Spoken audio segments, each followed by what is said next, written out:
Hindi online classes में आप सबका स्वागत है। आज हम बाल मुकुंद गुप्त जी का जीवन परिचय पढ़ेंगे। बाल मुकुंद गुप्त जी हिंदी निबंधकारों के रूप में जाने जाते हैं।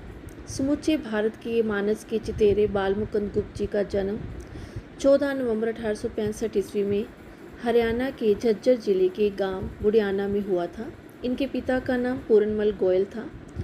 इनके परिवार को बख्शी राम वालों के नाम से जाना जाता था। 15 वर्ष की आयु में ही इनका विवाह रेवाड़ी की एक प्रतिष्ठित परिवार में अनार देवी से हो गया था। गुप्त जी की आरंभिक शिक्षा उर्दू में हुई थी। उसके पश्चात इन्होंने हिंदी भाषा को सीखा था। इसके अतिरिक्त इन्होंने सब अध्याय करते हुए बहुत सारी शिक्षा विद का ज्ञान प्राप्त किया था। खड़ी बोली और आधुनिक हिंदी साहित्य को स्थापित करने वालों में भी इनका नाम जाना जाता है। गुप्त जी को भारतेंदु युग और द्विवेदी युग की कड़ी के रूप में भी जाना जाता है।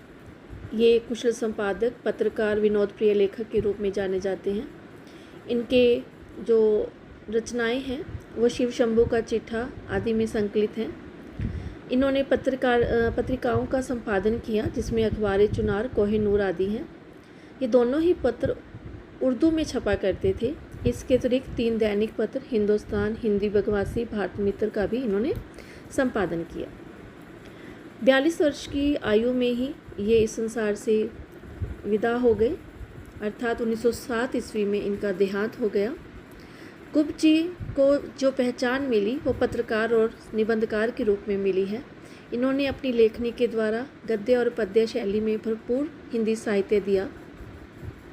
निबंध संग्रहों में शिव शंभू के चिट्ठे और खत, केल तमाशा आदि का नाम आता है और काव्य संग्रहों में सुफुट कविताएं। साहित्यिक विशेषताओं की बात करें तो राष्ट्रीय जन जागरण के ये कवि थे। अधिकांश निबंधों में इन्होंने ब्रिटिश सरकार के अन्याय और अत्याचार पर करारा प्रहार किया। इन्होंने अपने लेखों के द्वारा स्वाधीनता संग्राम में खुलकर भाग लिया था। कहीं कहीं वे भारत की बेबसी, भारतवासियों के दुख, लाचारी आदि को व्यंग्य शैली में प्रस्तुत करते नजर आते हैं। इनका एक ही मकसद था कि ब्रिटिश सरकार की पोल को खोलना, उनकी निरंकुश नीतियों की आलोचना करना, भारतवासियों को जागरण करना, उनमें स्वतंत्रता की भावना को भरना। इन्होंने अपनी रचना शिव शंभू के चिट्ठे में शिव शंभू के माध्यम से इन्होंने लॉर्ड कर्जन, जो कि तत्कालीन वायसराय था, उनके ऊपर जो भारतवासियों का विश्वास था और जब वो विश्वास टूटता है उसके बारे में इन्होंने बताया है। इन्होंने इसके अतिरिक्त हास्य और व्यंग्य माध्यम से अपनी रचनाओं में उस तत्कालीन शासकों और उनकी नीतियों पर करारे व्यंग्य किए। इनकी मृत्यु पर महावीर प्रसाद द्विवेदी जी ने एक बार लिखा था कि अच्छी हिंदी बस एक व्यक्ति लिखता था। यहीं से पहचान होती है कि बाल मुकुंद गुप्त जी कितने अच्छे साहित्यकार के रूप में थे।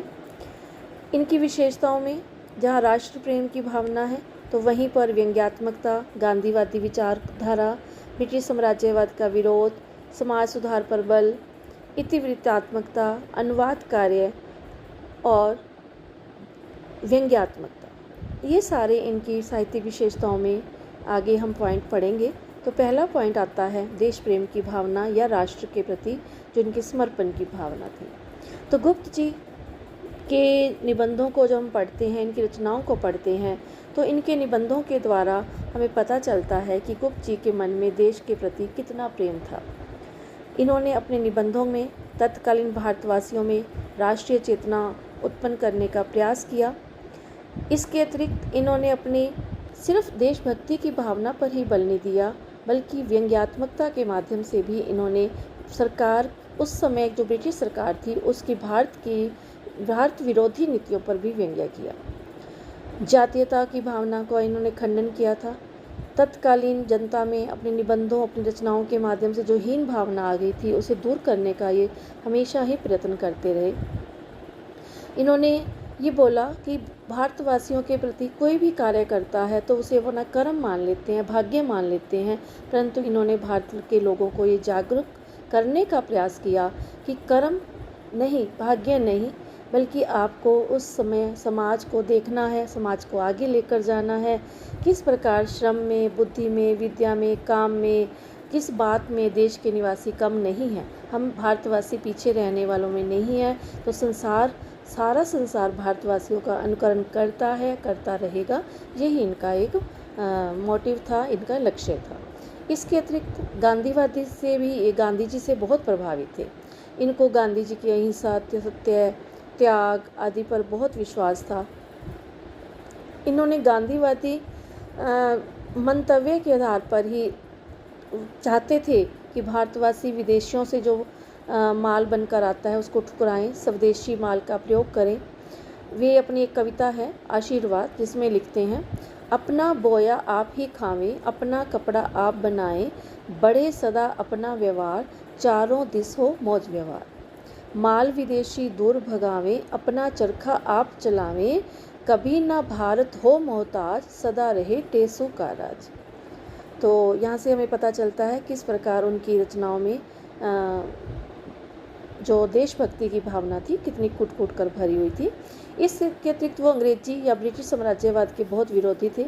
उन्होंने अपने जितने भी समाचार पत्र निकाले, उन समाचार पत्रों के जब तक वो संपादक रहे तब तक वो भारत विरोधी जो ब्रिटिश की नीतियाँ थी उनका खंडन करते रहे। उनका एक ही कहना था कि ब्रिटेन से चाहे कोई भी राजनीतिक दल आता है वो भारतवासियों का शोषण ही कर रहा है। आशा का अंत, पीछे मत फेंकिए आदि ऐसे ही निबंध हैं जिसमें उन्होंने ब्रिटिश सरकार को आड़े हाथों लिया था। अब उनकी एक कविता है पॉलिटिकल होली, जिसमें वो निडरता से लॉर्ड कर्जन पर करारा व्यंग्य करते हैं। वो कहते हैं, इसके अतिरिक्त एक और रचना आती है उनकी सच्चाई नामक कविता है, उसमें भी वो लिखते हैं, है कानून जबान हमारी, जो नहीं समझे वे अनाड़ी, हम जो कहे वही कानून, तुम हो कोरे पतलून। इस प्रकार व्यंग्य किया है, सच्चाई बताई है कि उस समय ब्रिटिश सरकार किस प्रकार भारतवासियों का शोषण किया करती थी। द्विवेदी युग के कवि थे, तो उस समय भारतेंदु युग और द्विवेदी युग की जब कड़ी के रूप में हम देखते हैं तो उस युग में समाज सुधार पर, क्योंकि समाज में इतना ज़्यादा आडंबर थे, समाज बिखरा हुआ था, तो उसका इन्होंने अपनी जड़ परंपराओं से विरोध करना शुरू किया, समाज सुधार पर बल दिया, एक लोक जागरण कवि के रूप में आए हैं। जड़ परंपराओं को ये चाहते थे कि विरोध किया जाए, उन्हें छुआछूत आदि का खंडन किया जाए, समाज में जो भी कुरीतियाँ हैं नारी के सुधार पर बल दिया जाए। तो इस प्रकार इन्होंने समाज सुधार पर बल देते हुए अपने निबंधों में उसके समाज को सुधारने का प्रयास किया है। एक पॉइंट आता है इतिवृत्तात्मकता। इतिवृत्तात्मकता क्या है कि उस समय की जो प्रवृत्तियाँ थी, जैसे चाहे आदर्शवादिता को ले लो, चाहे वो सामाजिक है, सात्विकता है, तो ज्यों का त्यों जिसको किया जाता है। तो इन्होंने अपनी सीधी सादी शब्दावली में इतिवृत्तात्मकता शैली अपनाते हुए काव्य रचनाएं की हैं। अनुवादक के रूप में तो हमें पता ही है कि बालमुकुंद गुप्त जी जाने जाते थे, तो इनको एक अच्छा अनुवादक के रूप में भी जाना जाता है। इन्होंने बहुत सारी रचनाओं का अनुवाद किया, जैसे कि संस्कृत की एक नाटिका रत्नावली का हिंदी में अनुवाद करना हो, या बंगला की बडेल भगनी का हिंदी में अनुवाद करना हो, लेकिन इन सब में इन्होंने इतिवृत्तात्मकता शैली को ही अपनाया है। व्यंग्यात्मकता अगला पॉइंट है, तो व्यंग्य का प्रयोग भी इन्होंने किया है। अपनी व्यंग्यात्मक शैली द्वारा इन्होंने ब्रिटिश सरकार की कूटनीतियों का पर्दाफाश किया, तीखे व्यंग्य किए, अंग्रेजी सरकार पर करारा व्यंग्य किया, अंग्रेजों की इन्होंने रावण के साथ इनकी तुलना की है। और इसके अतिरिक्त इन्होंने कहा कि आशा का अंत में भी इन्होंने बार बार ये बात बोली है कि लॉर्ड कर्जन को वे कहाँ तो एक प्रतापी राजा मानते थे और कहाँ पर वो भारतीयों का शोषण ही करता रहा। तो इस तरह से इन्होंने अपनी रचनाओं में व्यंग्यात्मकता के माध्यम से अपनी बात को रखा है, तीखे व्यंग्य के माध्यम से रखा है। और शिव शंभू का चिट्ठा एक ऐसा ही ख्याति प्राप्त संग्रह है जिसमें तीखे व्यंग्य संकलित हैं। भाषा शैली, बालमुकुंद गुप्त जी की भाषा बड़ी ही सरल, सहज, व्यवहारिक है, खड़ी बोली रही है। हिंदी भाषा और उर्दू का इन्होंने प्रयोग किया है। कुल मिलाकर इनकी भाषा में तत्सम तद्भव अंग्रेजी शब्दों का मिश्रण है। इनकी भाषा एक संपादक की भाषा के रूप में जानी जाती है। शुद्ध साहित्यिक हिंदी भाषा तो नहीं कही जा सकती, लेकिन फिर भी इनकी भाषा में विचारात्मकता, व्यंग्यात्मकता आदि शैलियों का प्रयोग है। और ये व्यंग्य के लिए तो ये एक विख्यात निबंधकार के रूप में जब हमेशा जाने ही जाएंगे। आशा का अंत की बात करें तो आशा का अंत में इन्होंने बहुत भाषा जो है बड़ी चलती, सजीव और विनोदप्रिय व्यंग्यात्मकता के रूप में रंग में चढ़ी हुई दिखाई देती है। हिंदी के ऊपर भी इन्होंने हिंदी भाषा का भी जमकर प्रयोग किया।